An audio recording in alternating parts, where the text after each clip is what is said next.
Hi everybody. So we have the upper wing completely infilled and assembled. It's not glued to the fuselage, nor is the skyhook yet. I just wanted to get a sense of how the airplane looks at this point. So anyway, here's our basic motor. Again, I haven't done too much detail work on it yet. I'll get my arm out of the way. So the engine will bolt up to the firewall here, and I'll be dressing the firewall up a little bit just like I did on the Air Express. Just enough of it will be visible behind the cowling at certain angles. The cowling is going to fit, I don't know, out here just a little bit, just off the edge of the let me see if I can get you just off the edge of the fuselage here. It's not going to be deep. Obviously the motor thickness will hold it off, stand it off, but it will overlap the firewall just a bit. But then looking in from behind, you might be able to see some of that. And if it's just dead flat like this, that won't fly. So I'm just going to put a few bits and parts to look like plumbing there. As you see, this is about where the skyhook attaches to the airplane. You'll get a sense of it there. And then in the upper wing, I still need to do a little bit more underneath here, the fillet under here, and then along the side of the fuselage there'll be another, it'll be rounded out like this along this edge also, so it'll fare in a curl, and then under the wing in a curl instead of a hard straight line there, a hard angle. So I have to, let's see, I need one more layer of wet spackle to the wings, and a little bit around the landing gear just to touch up around the landing gear fittings. And then the upper wing needs probably 2 to 3 more applications of filler. This is 2 here. We probably need at least 2 more to get it where I want it. And again, 1 more for the lower wing. And then I need to lay up the horizontal stabilizer, this piece here, and I need to also fabricate the wing struts. Now the way they had them drawn, they were going to be a little short for me, so I just lengthened the diagram a little bit, and we'll be building to the addition here to the, and what that does, it gives me room to cut down. If I had left it the way it was and just built it straight to this, there was very little room for error or adjustment. And with the lengthened struts, now I've got all the adjustment in my hands, in my control, so that's why I lengthened those. Right, and we're going to try and even up the wings as best we can using the struts and their connection to the upper wing. So step 1 will be to insert and glue this down level, and then fare it into the fuselage here and along the sides. We'll leave the back alone. I can't really fare into this. As you can see, we've got a pretty good fit around the paper cockpit combing, so I don't really need to do anything there.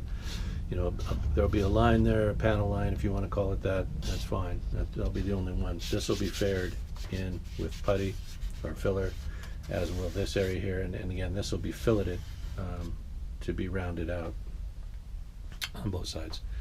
Right, so cleaning up the landing gear, redressing 1 more time in the lower wings, 2 more applications of the spackle to the upper wing on both surfaces, upper and lower surfaces.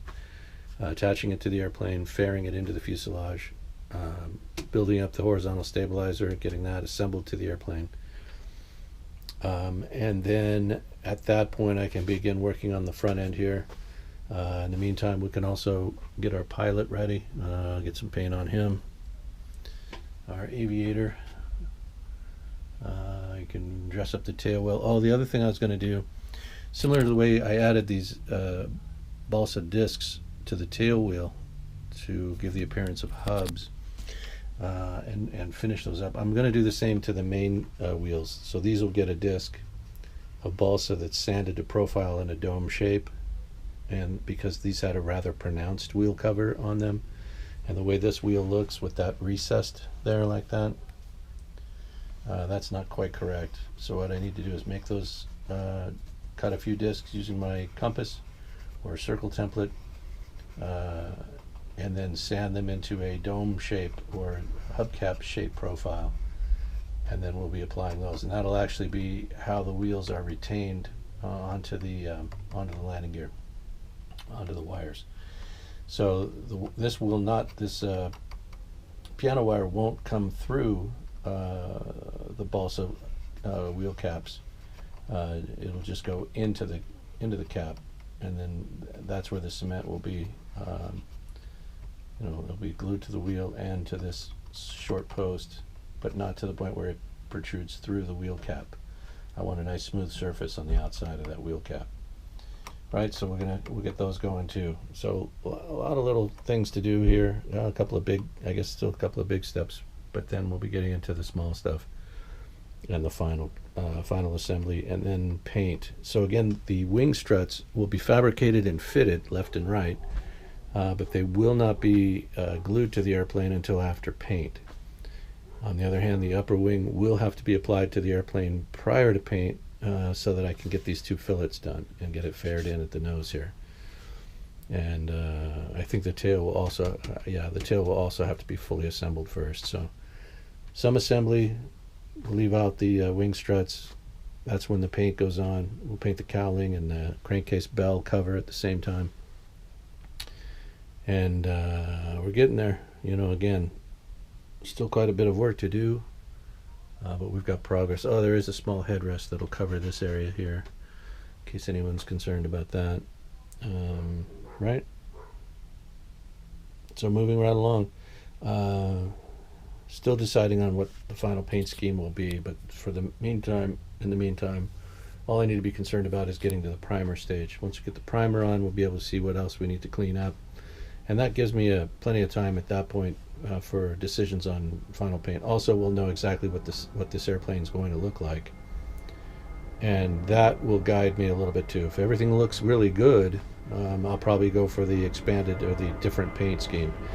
If it goes together but it's not ideal for me, it's not exactly the way I was hoping, I'll just go with the decals, and we'll build the Smithsonian example with the red accents. My preference is the yellow and white with the black tail.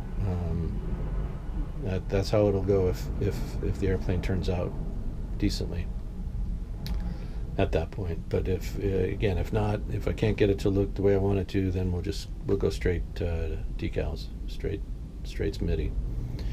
All right, everybody have a good day. Thanks for watching.